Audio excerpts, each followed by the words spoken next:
All right, so today I'm going to be talking pretty briefly, because we do have a case, about the etiology of gambling disorder, a bit about assessment and treatment, and then also some specific resources for Tennessee. And I'll talk a little bit of Virginia, since we do have a little bit of Virginia on the line. All right, so gambling. So what even is gambling? So gambling, by definition, is going to be betting money or things that you value on a game or event where the outcome is unknown. So the definition can get quite broad. And gambling's had a long history in the United States. It's even arguably like pre-United States, there was lotteries that existed in order to help finance the Revolutionary War. So it can take many forms. Lotteries remain the most popular, and those account for about 60% of all gambling that takes place in the US. There's currently two forms of illegal gambling available in Tennessee, and that's the lottery and sports wagering. And then we have casinos that are right on our doorstep. We have casinos in Tunica, Mississippi, for individuals in the West Grand Division. In the Central Grand Division, you've got casinos with over the line, more or less, in Illinois, Indiana, and Louisville. And then Virginia, they have sports wagering, they have lottery, and they have now legalized casino. So there's now a casino that is available in Bristol, Tennessee, which is just right over the line for those of us in East Tennessee. So there's been a wide rollout of legalized gambling across this country in the recent decades. So in 1971, only Nevada, New Jersey, and New Hampshire had any gambling allowed. And then today, and from really since 2004, this is what the map has looked like. So there's only Utah and Hawaii that do not have any legal forms of gambling at this point. Tennessee, we've got that sports wagering. Virginia also has live horse racing as well. And then there's going to be the Bristol Casino that's opened, and then there's 3 more planned in Danville, Norfolk, and Portsmouth. So they'll have a pretty good saturation of casinos rolling out over the next couple of years. In 2018, there was a Supreme Court ruling that struck down federal limits on sports wagering and turned decisions over to the states. So what used to be this need to travel to go to casinos to have really accessible ways to gamble, and then as there's kind of been the proliferation of casinos, it was a drive. And we see that people kind of that are within a 90-mile radius of a casino tend to have higher rates of gambling-related problems, experience higher rates of gambling-related harm. With legalizations of sports wagering, it's now right on your phone. It's a mere tip away. So before the 2008 ruling, you could only sports wager legally in Nevada. Of course, illegal or like adjacent to legal was happening. I remember treating clients who were in Tennessee and they were wagering through text messages with bookies who were placing actual bets in Vegas. And there's always been like a range of offshore options, but it was more complicated. Now you can just pull up your app store on your smartphone and download an app. So we're currently in this really large national rollout happening for sports wagering. You've probably seen the ads around town, maybe on your TV. Definitely, if you're watching professional sports, you're going to have seen a real increase and uptick in these ads related to wagering. In Tennessee, the sports wagering was legalized in May 2019, and it went live in November 2020. And we currently have 13 approved vendors. And you can gamble on pretty much any type of sport. And there's some limits on live prop bets for college games and limits on betting on individual college athletes. Virginia, they were a little bit behind us. They went live in January 2021. And they also have brick and mortar sports books available up in Bristol as of July of this year. And there's probably about 14 sports books open in Virginia, and there's a cap there that there's going to be a limit of 18. And there's some more limits there in that in Virginia, you can't place bets on in-state college teams. but they also have some loophole, whereas if a state were to relocate to Virginia, they may be able to acquire one of those available licenses. In Tennessee, the sports teams are not allowed to be part of kind of the business of sports wagering. So some differences in sports wagering depending on what state you're in. So that's kind of what is available. So we know what gambling is by definition. We know what's legal. What about problem gambling? So gambling behavior is going to be a behavior much like all use behaviors that happens across a continuum, and it's really quite prevalent as it comes to like engagement. So about recent prevalence estimates are about 80% of people in the US will have gambled at some point in their lifetime. And gambling culture is incredibly pervasive. If I polled everyone right now, probably everyone in this room has fantasized about the first thing they would buy if they won the lottery. There was that really, really big Powerball recently. I think you couldn't like turn on the TV or go get gas in this town and without having someone be talking about what they would do if they won that Powerball. Over $1 billion is a lot of money. It was fun to think about. And much of gambling is all that. It's great fun. And our data suggests that the majority of gamblers do so recreationally, and they do not have significant problems from their play. However, the group that we're worried about is this group of problematic gamblers or individuals who meet clinical criteria for gambling disorder. Within the US population, it's going to be about 2% of individuals who will experience gambling-related harms within their lifetime, and a little bit over 1% that will meet that clinical diagnosis of gambling disorder. And these prevalence rates correspond with a significant public health burden, as well as lifetime costs due to productivity reductions, creditor losses. Probably for every person that experiences a gambling disorder, the data suggests that they adversely impact up to 6 other individuals. So the impact can be quite significant. So the gambling disorder used to be called pathological gambling, and ICD still uses that terminology. It had been in the impulse control disorder grouping, and in 2013, with the revision to DSM-5, it was reclassified with the other addictive disorders, other substance use-related disorders. There are the 9 diagnostic criteria. They map pretty closely on to substance use type criteria. There is the requirement of an additional symptom. You have to have at least 4 to meet criteria here, or I guess 2 additional symptoms. And there's a little bit of nuance, particularly like chasing losses and things like that are a little bit unique to gambling. And then the relying on others to relieve the desperate financial situation. You have to require requirement of ruling out the manic episode, ruling out antisocial personality disorder, and then the specifiers can be whether or not it's episodic, persistent, earlier sustained remission. And then there's severity specifiers.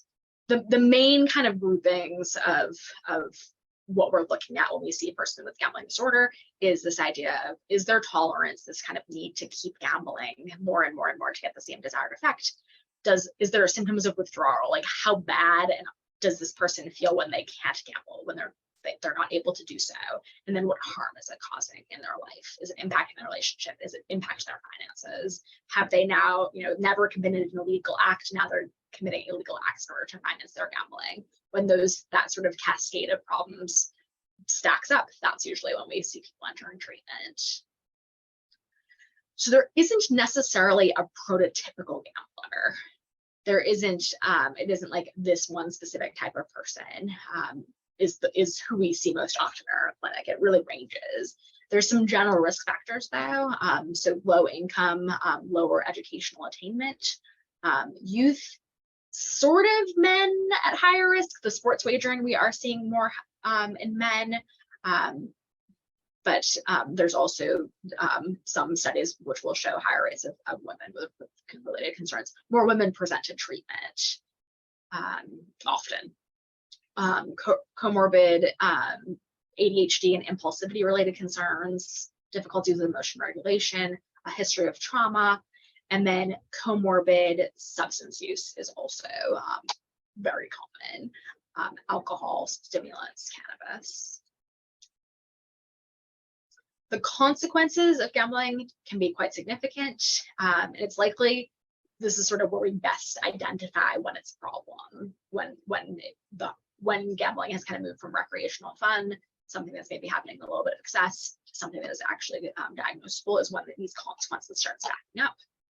And they can range from financial, interpersonal, legal, significant mental health correspondence with this, rates of depression, thoughts of suicide, comorbid drug and alcohol use. You can think of a client who kind of, I trained in Memphis, and so the client was gambling down at the casinos in Mississippi, which back up to the Mississippi River. And he would talk of having had a really bad night at the casino and just standing at the edge of the river, thinking about ending his life by jumping in. So it can seem very insurmountable because there's all of this financial harm that has been caused that is difficult to escape.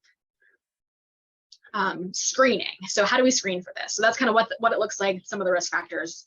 How do we screen for this? So you can do this pretty quickly and efficiently. This is a 3-item brief biosocial gambling screen. It's got pretty good psychometrics, adequate anyway. And a yes to any of these, you can classify the person as at risk and a need for specialty care follow-up. The most common diagnostic measure we use is the Problem Gambling Severity Index. It's not purely tied to the DSM criteria. It's widely used in research, and it has good identification of people in the high-risk categories. All right, so I'm going to talk, I have a talk later, I guess after the first of the year, that's going to be talking more specifically about behavioral addictions and kind of the interventions that we have available for them. But talk some general things here at this point. So we have a range of available treatments. We do not have any FDA-approved medications for gambling disorder at this time. There are some clinical trials which have tested various pharmacology options, but there is nothing that has yet reached that level of approval. So our main psychotherapy options are going to be cognitive behavioral techniques. So much of what we do with the substance use addictions, teaching people to identify triggers, alternative options, high risk, avoiding high risk times, the people, places, thing piece. And then also understanding some cognitive distortions and the role that they might play in influencing the need to continue to gamble. We also often incorporate motivational techniques within the cognitive behavioral approach, building this idea of, why would you want to change this behavior? Gambling is a little bit unique in that a person who talks, they come in and they are saying, I, have this problem with alcohol use. They're not saying like, if I just have one more beer, this will solve everything. With gambling, it's not true that you could have one more big win on a lottery ticket and win all of the money that would then solve all of your financial concerns. So we often have a lot of building of motivation around like this is the benefit of this small term, this possible win worth all of this real life actual harm that's happening currently. And then 12-step facilitation. There's a program, there's a Gamblers Anonymous who calls it the 12-step model, and being able to work with people to figure out how they can best maximize the opportunities offered by that program through 12-step facilitation. So our strongest evidence at this point from the literature is that the cognitive behavioral techniques with or without motivational interviewing interventions find the best reductions and improvements. So there's relative to no treatment at post-treatment, cognitive behavioral therapy realizes greater gambling disorder symptom decrease in frequency, intensity, and duration. There is currently limited evidence for the enduring effects of treatment, but part of that isn't necessarily that it doesn't work long-term, it's that our limits to our research doesn't include long-term follow-ups. Currently, NIH does not provide funding for gambling treatment research. It's kind of, there's the NIAAA, which funds alcohol research, NIDA, which funds drugs, and gambling kind of ends up in this no man's land, which no one's claiming. So it's incredibly difficult to get research funding. So studies are often run on shoestring budgets, that do not include the opportunity to do follow-ups. So we have in Tennessee, we have a specialty clinic to be able to treat gambling disorder for persons in this region. So just want to kind of close out with a little bit of this, because there's sort of this, okay, can we understand what this gambling disorder is? Can we understand how to assess it? And then what do we do if we find a person that is experiencing gambling related concerns? You can send them to us. So I work, collaborate with this group called Tiger, the Institute for Gambling Education and Research, which is originally based out of Memphis. And it's a state-funded institute that has outpatient clinics and a research lab. And there's a physical location at the University of Memphis that's been there since, I think, 2006 or so. And then we have a new physical clinic now at East Tennessee in Johnson City, ETSU in Johnson City since July 2022. And we have 3 clinical psychologists, and then we have a number of graduate students that work. The clinical psychology doctoral students are the ones who provide the treatment. We do it at a very low cost, and we work with people. We do not turn people away, regardless of their ability to pay. So providers who have any clients or patients where you're concerned about their gambling, you can send them to engage in this treatment for a time-limited period. It's 5 sessions. We work with them on that, and then we send them back to you to keep working on all of the things that you all work with them on. And for those that can't physically come to one of the physical clinics, we offer telehealth options across the state. So our mission is to make this gambling treatment accessible to all Tennesseans. We also do meet sometimes with individuals who are seeking to understand loved ones, concerned significant others, and help them and provide education about gambling. This is the contact information. And then, so for those who need treatment, this is what we have available. And then there's also a range of responsible gaming related tools. The Tennessee has a problem gambling helpline, the red line, and individuals can call that directly or text, and they can get connected to our clinic or other providers in their region that might be able to best help them with services. And then all of these websites have some information about responsible gaming. And then there's also self-exclusion is possible, which is where someone can say, do not let me do this gambling thing anymore. And you can, for the lottery, this can be done directly through the lottery website. For the sports books, it's done sportsbook by sportsbook at this time. So the individuals can reach out to the sportsbook and say, don't let me gamble on this app anymore, and they will be excluded from that ability. So we have ways to prevent in addition to providing treatment. And the slides will get posted so that people can have access to these websites, these resources as well. So that is